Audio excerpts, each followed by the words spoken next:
안녕하세요. 나를 성장시키는 책 나성책입니다. 오늘 소개할 책은요. 타오 나를 찾아가는 깨달음의 여행이라는 책의 내용 중에서 감정에 대한 부분을 소개를 해드리도록 하겠습니다. 감정의 정체는 무엇인가? 감정은 육체가 있기 때문에 생겨난다. 육체의 욕구를 만족시키기 위한 과정에서 수많은 감정들이 생기는 것이다. 육체가 없다면 더 이상 감정은 일어나지 않는다. 에너지적으로 보면 감정은 대부분 1, 2, 3번 차크라에서 일어나는 욕구와 밀접하게 연결되어 있다. 1 차크라는 회음의 위치에 있고 생존과 안전에 관한 욕구와 관련이 깊다. 2 차크라는 아랫배에 위치해 있으며 번식, 성, 소유, 지배에 관련된 욕구를 관장한다. 3 차크라는 명치에 위치해 있고 식욕, 인정에 대한 욕구와 연관되어 있다. 감정은 이러한 욕구들을 만족시키고자 할 때 일어나고 욕구를 만족시키는 과정에서 장애에 부딪힐 때도 일어난다. 예를 들어 로맨틱한 사랑은 1 차크라의 안전에 대한 욕구, 2 차크라의 성욕, 소유욕, 그리고 3 차크라의 인정에 대한 욕구 등 여러 욕구가 복합적으로 작용하여 일어난다. 이러한 욕구가 잘 충족되면 사랑이라는 감정이 물밀듯이 밀려온다.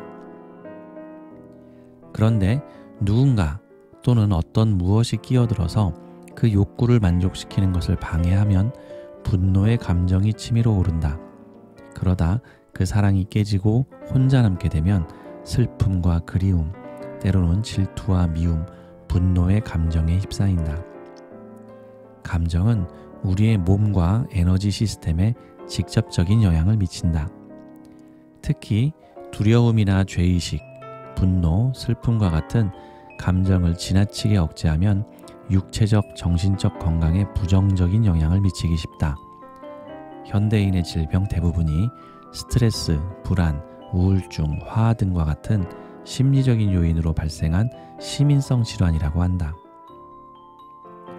화나 슬픔과 같은 부정적인 감정의 에너지는 먼저 가슴에 위치한 4 차크라를 가로막아 가슴에 있는 에너지가 제대로 흐르지 못하게 한다. 가슴이 막히면 온몸의 에너지도 정체되고 제대로 순환이 안 된다. 그 결과 머리는 점점 뜨거워지고 배는 점점 차가워진다. 동양의학의 에너지 원리에 따르면 인체의 이상적인 에너지 상태는 머리는 차갑고 배는 따뜻한 상태이다.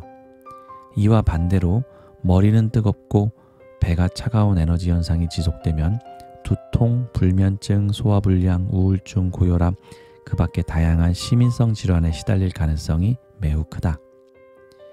우리의 감정 변화는 장기에도 영향을 미친다. 동양의학에서는 특정 감정이 특정 장기와 연결되어 있다고 본다. 예를 들어 지나치게 화를 내면 간이 상하고, 지나치게 기뻐하면 심장이 상하고, 지나치게 걱정과 생각이 많으면 위가 상하고, 지나치게 슬퍼하면 폐가 상하고, 지나치게 두려워하면 신장이 상한다. 또한 반대로 장기의 건강 상태가 감정에 영향을 미치기도 한다. 간이 쇠약하면 짜증과 화를 잘 내고, 심장이 약하면 실없이 잘 웃는다. 위가 약하면 근심 걱정이 많고, 폐가 약하면 조그마한 일에도 우울하고 슬퍼한다. 신장이 약하면 작은 소리에도 놀라고 두려워한다. 감정은 장기뿐만 아니라 얼굴 표정에도 영향을 미친다. 슬픔과 두려움, 걱정의 에너지가 많은 사람은 평소에 얼굴 표정에서도 그런 에너지가 나온다. 반면에 낙천적이고 사랑이 넘치는 사람은 얼굴도 밝고 편안하다. 원망과 분노의 감정이 몸에 부정적인 영향을 미치는 것처럼 사랑과 기쁨, 감사의 감정은 몸에 긍정적인 에너지를 공급해 부정적인 에너지를 치유하고 몸에 활력 있고 건강하게 만든다. 욕구와 감정은 생명의 자연스러운 현상이다. 감정은 이성적인 사고 메커니즘이 발동하기 전에 먼저 반응하기 때문에 때로 우리를 매우 당황스럽게 한다. 누구나 한 번쯤은 순간적으로 화를 참지 못해 난처했던 경험이 있을 것이다. 너무 두려운 나머지 몸과 마비되어 아무것도 할 수 없게 되는 극단적인 상황에 맞닥뜨리기도 한다. 때로는 깊은 슬픔에 빠져 식욕이나 삶의 의욕마저 상실해버리기도 한다. 감정의 주인이 되어라. 뇌신경학자들은 감정은 뇌에서 일어나는 작용이라고 말한다. 대뇌 피질 밑에 위치한 대뇌 변연계에서 일어나는 반응인 감정은 모든 정신작용 가운데 가장 강렬한 것이다. 감정 자체는 인간 생존에 필수적인 뇌의 작용이다. 두려운 감정 때문에 위험을 피하고, 불안한 감정 때문에 안전한 환경을 찾고, 분노의 감정 때문에 맞서 싸우는가 하면 사랑의 감정 때문에 다른 사람들을 보살피기도 한다. 감정을 제대로 조절하지 못하여 감정의 노예처럼 끌려다니다 보면 많은 난관과 역경에 봉착한다. 그렇다고 무조건 자신의 감정을 억압하거나 무시하는 것은 바람직하지 않다. 제대로 표출되지 못하고 억눌린 감정은 때로 몸을 상하게 하고 다른 사람들과의 관계도 그르치게 하는 경우가 많다. 감정의 주인이 되기 위해서는 자신의 감정을 솔직하고 너그러운 태도로 인정하는 것부터 시작해야 한다. 감정을 관찰할 수 있는 힘을 키워나가면 자신의 감정에 대해서 과민 반응을 하지 않고 담담하고 객관적으로 바라볼 수 있는 힘도 커진다. 극단적인 감정에 압도되어 고통받을 때 감정이 자신을 움켜쥐고 놓아주지 않는다고 믿기 쉽다. 그러나 사실 감정을 움켜잡고 있는 것은 바로 자기 자신이다. 감정을 조절하기 위해서는 이것을 먼저 자각해야 한다. 감정이 나를 붙잡고 있는 것이 아니라 사실은 내가 감정을 붙잡고 있었다. 우리의 감정은 하늘에 떠다니는 구름과 같아서 왔다가 가기 마련이다. 그 감정들은 머지않아 바뀔 것이므로 거기에 연연해 할 필요가 없다. 그 감정들은 머지않아 바뀔 것이므로 거기에 연연해 할 필요가 없다. 그런데도 많은 사람들은 감정을 움켜쥔 채 괴로워한다. 본인이 슬픔의 발을 깊이 담근 채 슬프다고 하고 절망의 늪에서 허우적거리고 있으면서 희망이 없다고 한다. 그러니 감정이라는 구름이 더 오래 머무를 수밖에 없다. 누구의 삶에나 먹구름이 끼고 비가 내릴 때가 있다. 이때 이 비는 도대체 언제 그치는 거야? 이 어둠은 언제 거치는 거야? 라고 불만을 터뜨리는 사람이 있는가 하면 이 또한 지나갈 거야 하면서 담담하게 바라보는 사람이 있다. 그런 사람은 천둥이 쳐도 놀라거나 당황하지 않고 웃을 수 있는 여유가 있다. 계절의 순환 속에서 나무가 자라고 꽃이 피고 열매를 맺고 낙엽이 지듯이 인생의 희노애락을 담담히 바라보며 가는 중에 우리의 인생에 대한 깨달음도 뿌리를 내린다. 당신의 감정 패턴을 관찰해보라. 외적인 환경이 바뀔 때마다 수시로 기분이 좋았다 나빴다 하는가? 옆 사람이 당신을 칭찬해주면 나빴던 기분이 좋아지고 비난을 받으면 기쁘다가도 갑자기 화가 치밀어 오르는가? 감정의 굴곡이 심할수록 감정이라는 파도의 풍랑이 높을수록 감정의 지배를 많이 받고 있다는 반증이다. 우리가 감정의 지배에서 빠져나오기 힘든 이유는 그 감정이 자기 자신이라고 착각하기 때문이다. 우리가 감정의 지배에서 빠져나오기 힘든 이유는 그 감정이 자기 자신이라고 착각하기 때문이다. 자신의 에고를 자기와 동일시하면 칭찬을 받으면 기뻤다가 비난을 받으면 분노가 치밀어 오른다. 한 번 분노가 치밀어 오르면 그 분노에 잠식되어 명확한 판단을 할 수도 없다.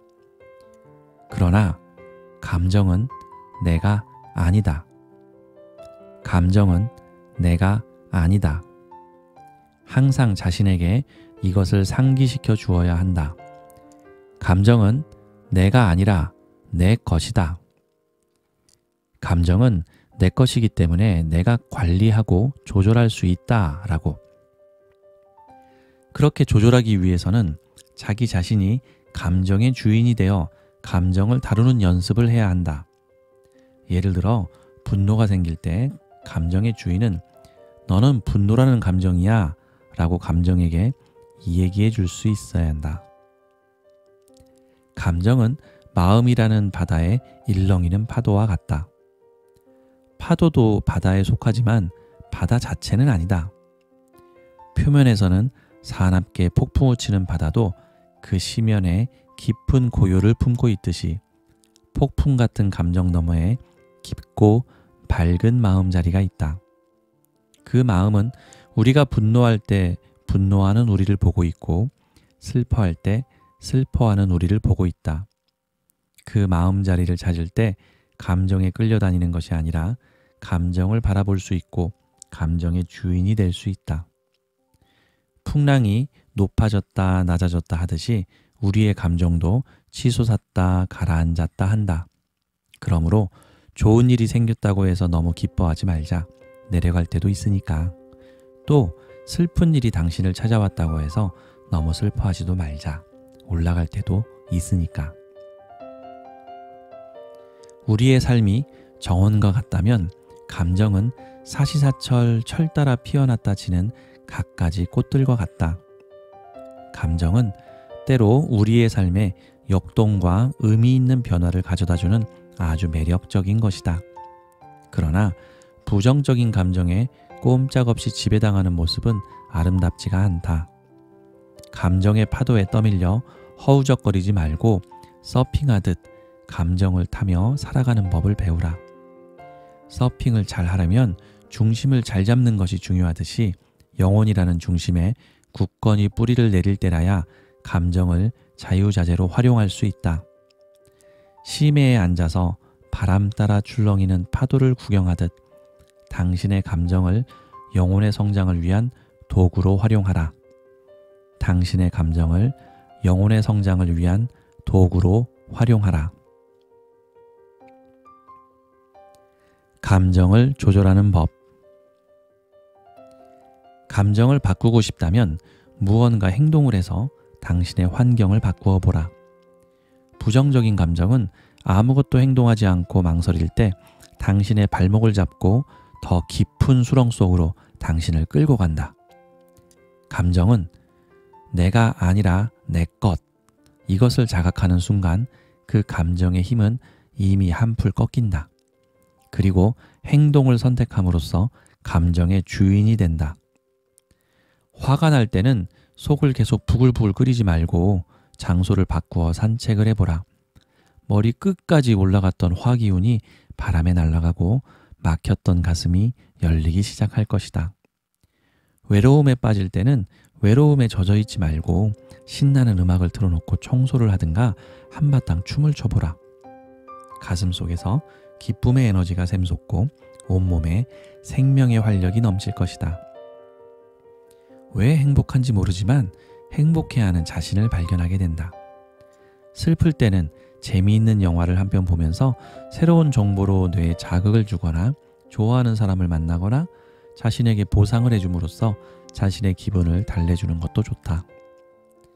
나쁜 감정에서 빠르게 벗어나는 방법 중에 하나는 노래를 부르는 것이다.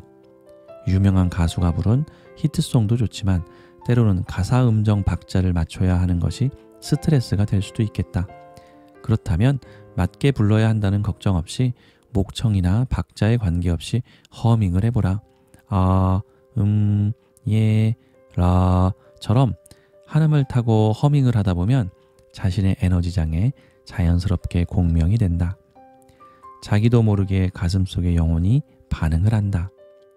눈을 감고 살짝 미소를 지으며 가슴의 느낌에 집중해서 노래해보라. 자신의 영혼에게 감동을 줄 수 있을 만큼 집중해서 불러보는 것이다. 영혼의 울림이 소리와 함께 퍼져나가며 가슴 속에 평화의 에너지가 차오른다.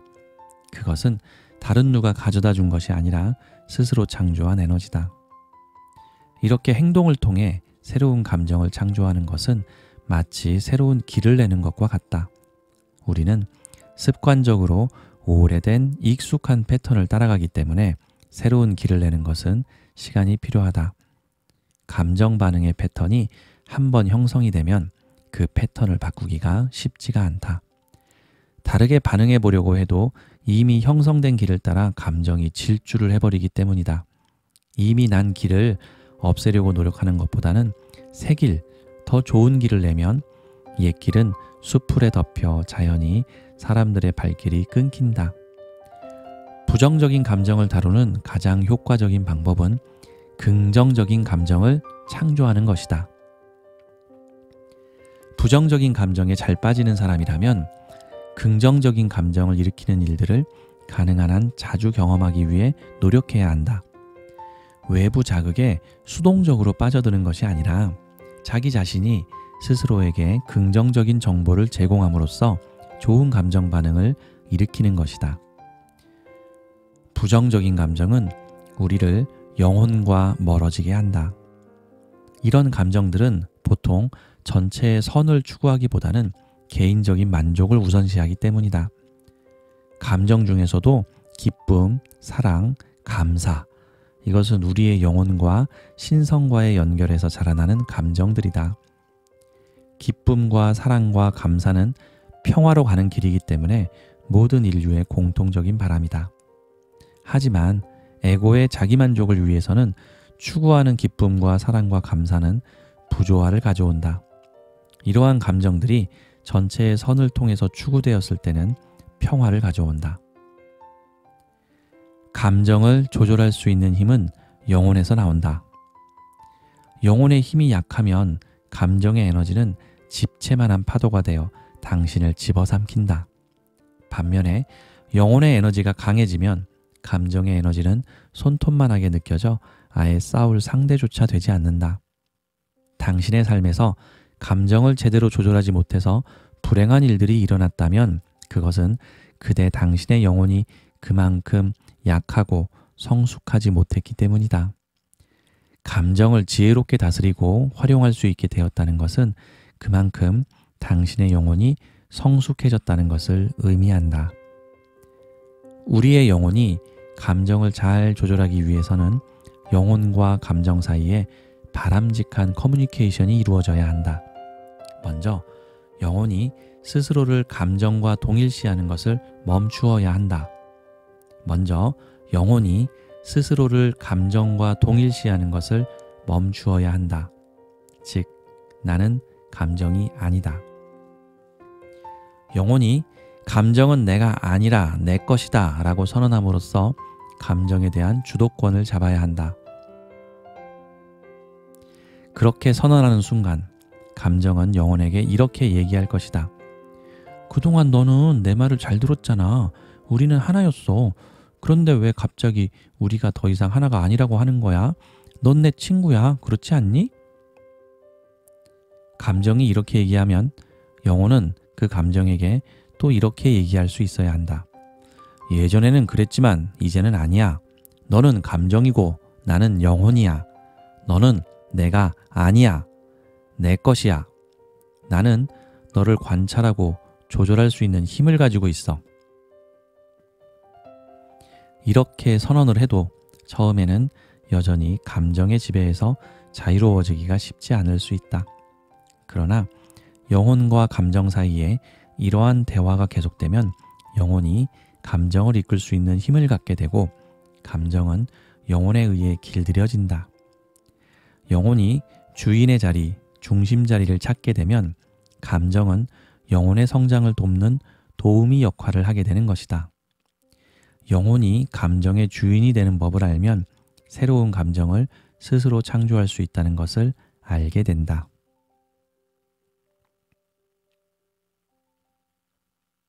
자, 이 책의 내용에서 감정을 다루는 법에 대해서 소개를 하고 있는데요. 감정은 영혼의 성장을 돕는 도우미 역할이라는 내용입니다. 그런데 많은 사람들이 감정의 노예가 되거나 감정에 휩쓸리거나 감정의 주인이 되지 못하고 감정 자체가 내가 되어버리는 그런 상황을 겪게 되는 것이죠. 화가 난 나는 내가 아니다. 그것은 화가 난 감정일 뿐이다.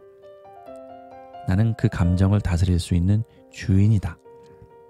내가 감정이 아니고 감정은 나의 것이다. 이것이 이 책에서 설명하고 있는 내용입니다. 감정과 나를 동일시하지 말고 감정과 영혼을 분리하십시오. 자, 이 책의 내용의 주된 내용은 지금 이 부분은 영혼과 감정에 대해서 지금 소개를 하고 있는 내용이고요. 영혼이 주인이고 감정은 도움이다. 그 부분을 강조하고 있습니다. 자, 감정의 노예가 되지 말자. 오늘 나성책의 주요 내용이었습니다. 감사합니다. 고맙습니다. 사랑합니다.